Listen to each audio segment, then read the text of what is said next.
You found your way to Whispers of Crimes, a quiet corner where the shadows of the past are gently told.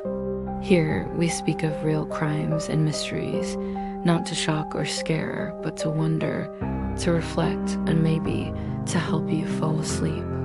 So close your eyes, let your thoughts slow down, and come with me into tonight's case.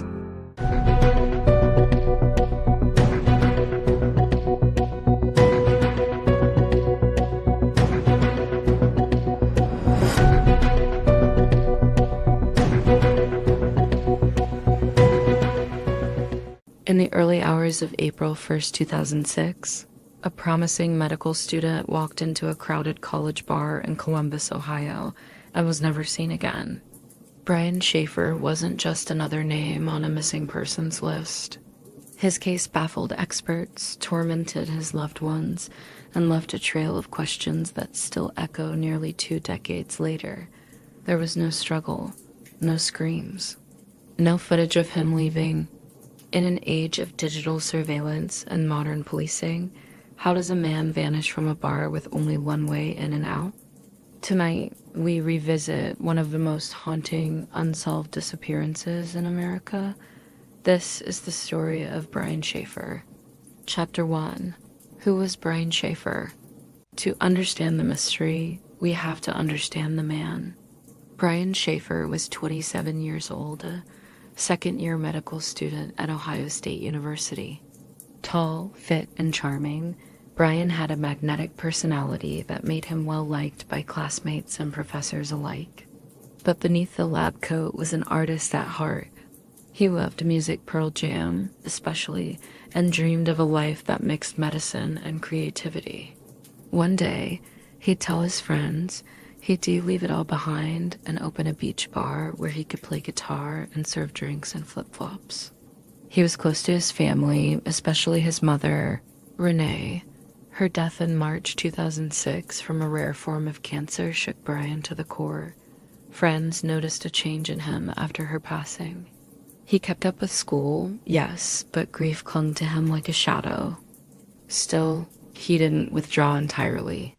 He leaned on his father Randy, his younger brother Derek, and his girlfriend Alexis Wagoner, a fellow med student he was deeply in love with. They had even discussed marriage. So when spring break rolled around, Brian decided to blow off some steam. Go out, celebrate, get away from the stress. It was meant to be just a night of fun. Chapter 2. The night at the Ugly Tuna, March 31st, 2006, a Friday. After dinner with his father, Brian met up with his friend Clint Florence to begin a bar crawl in the bustling University District of Columbus. They hit a couple of places along the way before making their way to the Ugly Tuna Saloon, a popular student bar on the second floor of the South Campus Gateway. Security footage from 1:15 a.m. shows Brian at the entrance, laughing with 2 young women, then heading back inside. He appears in good spirits, casually dressed in jeans and a short-sleeve shirt over a long-sleeve one. That was the last confirmed sighting. The bar had one public entrance and exit monitored by a security camera. Officers reviewed hours of footage. Everyone who entered the bar that night was seen leaving, except Brian. He wasn't caught on any camera. Not exiting through the front, not slipping out a back door, not walking down the street. It was as if he disappeared into thin air. Police scoured the building, even the construction areas, the roofs and dumpsters. Nothing. No blood. No signs of a fall. No torn clothing. Just nothing. Chapter 3. A disappearance without a trace. When Brian didn't show up for a flight to Miami on April 3rd with Alexis, his girlfriend knew something was terribly wrong. She tried calling, voicemail, again and again. Then a strange thing happened. On one attempt, the phone rang several times before going dead. A glimmer of hope, or a cruel technological glitch. Police immediately began working the case, but what they found was deeply unsettling because they found nothing. His car was still parked near the bar. He hadn't used his credit card or bank account. His apartment remained untouched. The ugly tuna became a focal point. Could Brian have used an emergency exit? Snuck past cameras? Maybe changed clothes? The building's layout, though, made that unlikely. There were service doors and exits, yes, but none without camera coverage or requiring access only employees would typically have. There were no confirmed sightings of him on any neighboring cameras, streets, or nearby businesses. Cadaver dogs searched the area. No trace. The more people looked, the more questions they had. It was the kind of case that made investigators lose sleep. Chapter 4. Theories and the Unknown. When facts go missing, theories rush in to fill the void. Brian's case has sparked a wide range of speculation. Theory 1. Foul play. Was Brian assaulted inside the bar? Some speculated a fight may have broken out or someone followed him with bad intentions. Could he have been hidden, even killed, in the building? But the exhaustive searches turned up no evidence, no cleanup signs, and no motive. Theory 2. Voluntary disappearance. Some say Brian staged his own vanishing act. Devastated by his mother's death, maybe he wanted to escape, live under the radar. But that theory doesn't track well. He left behind his wallet, phone, guitar, and didn't withdraw any money. Plus, he was in love with Alexis and planning a future with her. Theory 3. An accident. Could he have wandered into a construction zone and fallen into a hidden shaft? Police explored every possibility. Nothing was found. No blood, no signs of injury. Theory 4. A rare exit. Perhaps he exited through a little-known employee door, maybe even disguised himself or found a camera blind spot. But again, there's no indication he knew how to access those areas, and no one remembers seeing him leave. Each theory, when examined closely, collapses under its own weight. Chapter 5. Silence and Suspicions. As time passed, attention turned toward those closest to Brian, specifically Clint Florence, the friend who partied with him that night. Police asked Clint to take a polygraph test. He refused.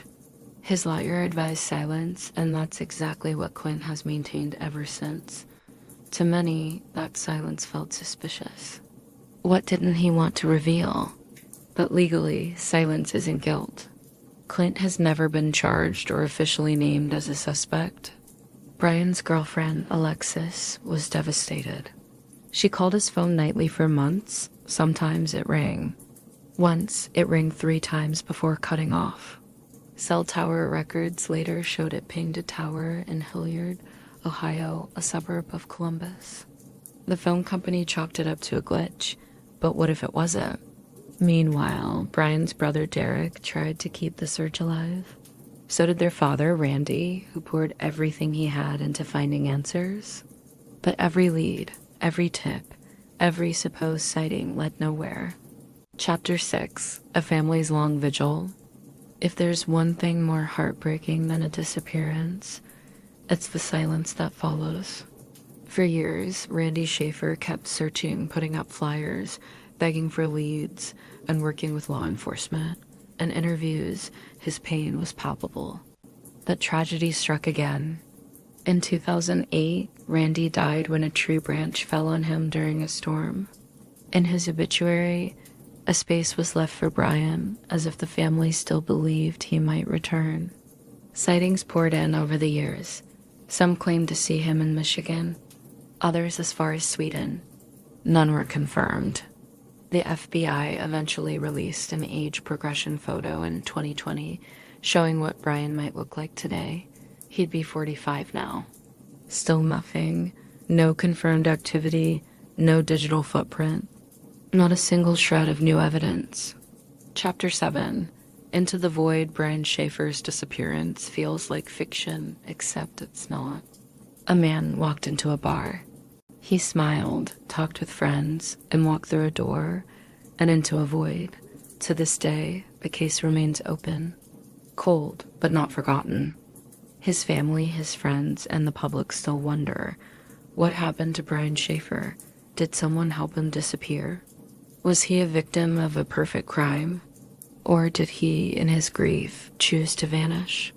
Until someone comes forward, The truth stays buried hidden behind grainy footage, unanswered calls, and a question that refuses to fade. How can someone disappear from a place with no exits? If you know anything about the disappearance of Brian Shaffer, please contact the Columbus Division of Police. Even the smallest detail could be the one that finally cracks this case. If you found this case as eerie and perplexing as we did, hit that like button and subscribe for more deep dives into the world's most chilling mysteries. Drop your theories in the comments. What do you think happened that night at the Ugly Tuna? That's all for tonight's story. Another thread in the web of true crime, quietly unraveling as the night goes on. If you're still with me, thanks for listening. And if sleep has already taken you, may your dreams be peaceful and your mind at ease. I'll be here next time by the fire with another story waiting to be told. Good night, and don't forget to lock your doors.